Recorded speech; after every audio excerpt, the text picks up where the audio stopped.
ग्राहकांनी सजग असायला हवे. श्रीमती वैशालीताई गावंडे. जागतिक ग्राहक दिन साजरा. मलकापूर. ग्राहकांच्या संरक्षणासाठी ग्राहक संरक्षण कायदे, ग्राहक तक्रार निवारण समिती, ग्राहक मंच सारखे दालने आहेतच, मात्र ग्राहकांची फसवणूक होणार नाही याची काळजी घेऊन उत्पादक, विक्रेते, व्यापारी वर्ग सोबतच ग्राहकांनी सजग असायला हवे, असे प्रतिपादन जिल्हा ग्राहक तक्रार निवारण आयोगाचे अध्यक्ष श्रीमती वैशालीताई गावंडे यांनी जागतिक ग्राहक दिनानिमित्ताने आयोजित कार्यक्रम प्रसंगी केले. ग्राहक संरक्षण अधिनियम 6 तरतुदींची ग्राहकांना जाणीव करून देणे तसेच ग्राहक चळवळीला चालना देणे याकरिता जागतिक ग्राहक दिन निमित्ताने 18 मार्च 2025 मंगळवार रोजी सकाळी 1:15 वाजता तहसील कार्यालय मलकापूर येथे ग्राहक दिन कार्यक्रमाचे आयोजन करण्यात आले होते. या प्रसंगी कार्यक्रमाचे अध्यक्षस्थानी मलकापूर छेना तहसीलदार चारुशीला चौधरी तर प्रमुख अतिथी म्हणून जिल्हा ग्राहक तक्रार निवारण आयोगाचे अध्यक्ष श्रीमती वैशालीताई गावंडे या होत्या. ग्राहक पंचायतचे जिल्हाध्यक्ष नगीनदास बैरागी यांची उपस्थिती लाभली. कार्यक्रमाची सुरुवात शाहीर गणेश कदम व त्यांच्या चमूने ग्राहक चळवळी संदर्भात लोकगीते व लोकनाट्य सादर करीत केली, तर आपल्या अध्यक्षीय भाषणातून तहसीलदार चारुशीला चौधरी यांनी ग्राहकांचे न्याय संदर्भात मूलभूत अधिकार सांगितले. त्याच्याबरोबर अधिकारांमध्ये मुख्यत्वे वस्तूच्या माहिती घेण्याचा अधिकार, सदोष असल्यास न्याय मागण्याचा अधिकार, वापराविषयी माहिती घेण्याचा अधिकार, सुरक्षितते संदर्भात ग्राहकांचे अधिकार याविषयी माहिती सांगितली. तहसील कार्यालय, विविध सामाजिक संघटनांचे कार्यकर्ते व पदाधिकारी यांच्यासह नागरिक मोठ्या संख्येने उपस्थित होते. महाराष्ट्र म्हटलं की मलाही थोडंसं बळ येतं, तर महाराष्ट्रीयन असं म्हणून म्हणजे जो गौरव आहे तुम्हाला आम्हाला, किंवा मी असं म्हणेन की जगात कुठेही असलेला महाराष्ट्रीयन त्याचं जे दैवत आहे, दैवत म्हणू आपण त्याला, श्रद्धास्थान आहे ते छत्रपती शिवाजी महाराज. ग्राहक पंचायतीचे म्हणजे महाराष्ट्र गोष्टी जर आपण म्हणू तर वैचारिक अधिष्ठान असलेले स्वामी विवेकानंद आणि ज्याचा आवर्जून उल्लेख आजच्या दिनी त्या ठिकाणी करावासा वाटतो असे आमचे प्रेरणा स्त्रोत ग्राहक तीर्थ ज्यांना आपण म्हटलं जातो ते बिंदू माधव जोशी यांना विनम्र अभिवादन करते. आजचं ग्राहक दिन असं म्हणतो आपण, पण एक सुधारणा करूया, ग्राहक हक्क दिवस. खूप छान असं इथे शाहीरच्या माध्यमातून म्हणजे यांनी खूप छान उद्बोधन केलं.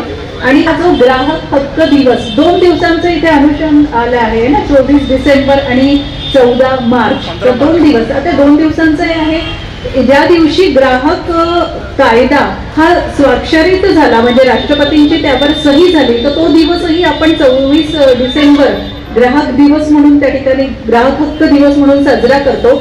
आणि आजच्या या जागतिक ग्राहक दिनालाही एक वेगळं आणि अनन्यसाधारण असं महत्व आहे. कशासाठी राहतो मूळ, म्हणजे मला स्वतः प्रश्न पडतो याचा की हा कशासाठी असतो ग्राहक दिवस आणि का साजरा करावा, काय का असं. क्रांती जी आपण आता पाहिलं की आपण ग्राहक तीर्थ असं म्हणतो त्यांना, बिंदूदान म्हणजे जेव्हापासून ती ग्राहक निर्मिती झाली, म्हणजे का ग्राहक गिऱ्हाईक ते ग्राहक राजापर्यंत जी ती चळवळ झाली, त्या चळवळीचं रूपांतर एका कायद्यात झालं. कायद्याद्वारे यंत्रणा तयार झाली, यंत्रणेद्वारे न्याय, जागरूकता, म्हणजे या सगळ्या गोष्टी त्या ठिकाणी झाल्या. एक मोठं स्वरूप त्याला प्राप्त झालं. त्याची उजळणी निदान आजच्या दिवशी व्हावी, आठवण व्हावी करिता हा दिवस त्या ठिकाणी आयोजित केलेला आहे. विविध कार्यक्रम, न्यायालयाचाच दर्जा त्या आयोगाला त्या ठिकाणी आहे. जिल्हा न्यायाधीशाच्याच दर्जाचे अधिकारी तिथे नियुक्त केलेले राहतात आणि जिल्हा न्यायाधीश ज्या पद्धतीने कामकाज करतात तेच अधिकार. फक्त इथे कोणताही दिवाणी आणि फौजदारी कायदा नसेल, तर ग्राहक कायद्यानेच ती यंत्रणा निर्मित केलेली आहे. ग्राहक कायदाच त्यांना अधिकार देतो आणि ग्राहक कायद्याच्या अनुषंगानेच तिथे काम करायचं. आपल्याला लाभलेल्या प्रमुख अतिथी मॅडम ज्या गेल्या आहेत, राष्ट्रीय म्हणा किंवा जागतिक म्हणा, जागतिक ग्राहक हक्क दिनानिमित्त आपण एकत्र आलेलो आहोत. तर जागतिक ग्राहक हक्क दिन नेमका काय आहे, तो कधीपासून सुरू झाला आहे? तर असं म्हणतात की जागतिक ग्राहक हक्क जे आहे याचा जो उदय आहे तो अमेरिकेमध्ये झाला आहे.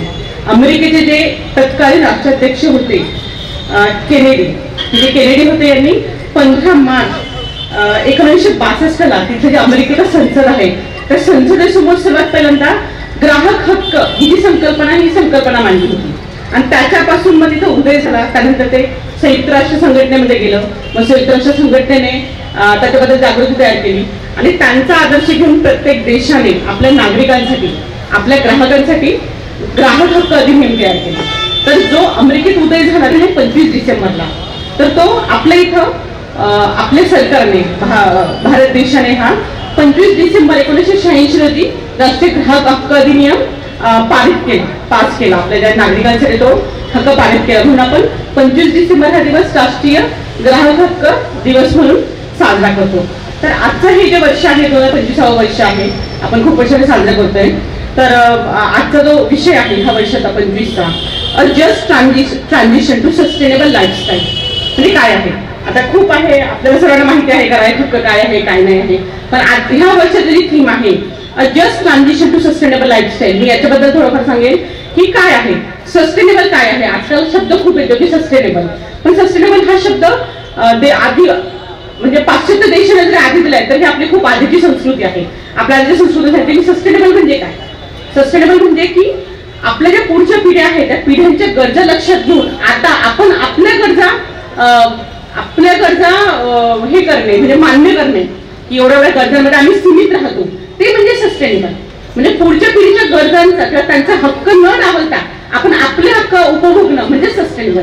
म्हणजे आता आपण बघा की शुद्ध हवा, म्हणजे आता आपण बघा की शेती लोक खूप चांगली शुद्ध हवा घ्यायची, त्यामुळे नाक आपल्याला खूप प्रदूषित हवाय, तर आपल्या पुढच्या पिढीने सुद्धा चांगली हवा उपभोगावी म्हणून आपण आतापासून प्रदूषण कमी करणं म्हणजे हे सस्टेनेबल आहे.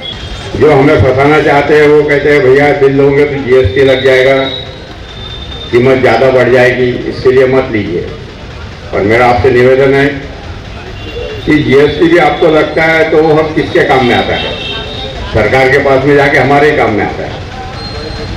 और यदि ये आपके पास में है और किसी ने आपको बताया है तो आप उस पर ग्राहक मंच की तरफ. जिल्ह्यामध्ये ग्राहक संरक्षण परिषद याची शासनाद्वारे नियुक्ती झालेली आहे. त्याचप्रमाणे तालुक्यामध्ये तालुका तक्रार निवारण समिती सुद्धा स्थापन झालेली आहे आणि जिल्ह्यामधली जी समिती आहे त्याचे अध्यक्ष कलेक्टर साहेब असतात आणि तालुका तक्रार निवारण समितीचे अध्यक्ष तहसीलदार साहेब असतात. त्या अधिकाऱ्यांनी ते न्यायनिवाडा करू शकतात आणि आम्ही जो न्यायनिवाडा घेतो ग्राहक पंचायततर्फे त्याच्यामध्ये अशी तरतूद आहे की शासकीय अधिकारी प्लस अशासकीय ग्राहक पंचायतचे कार्यकर्ते असे मिळून ही समिती स्थापन केलेली असते. त्याच्यामध्ये आपण कोणत्याही हक्काने किंवा अधिकाराने नाही, पण हक्काने अधिकाराने असं म्हणू इच्छितो की ह्या ज्या समस्या आहे आपण समंजसाने सोडवतो.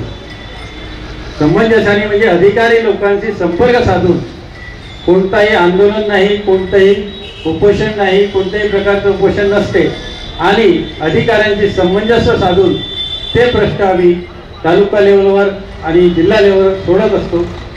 धन्यवाद.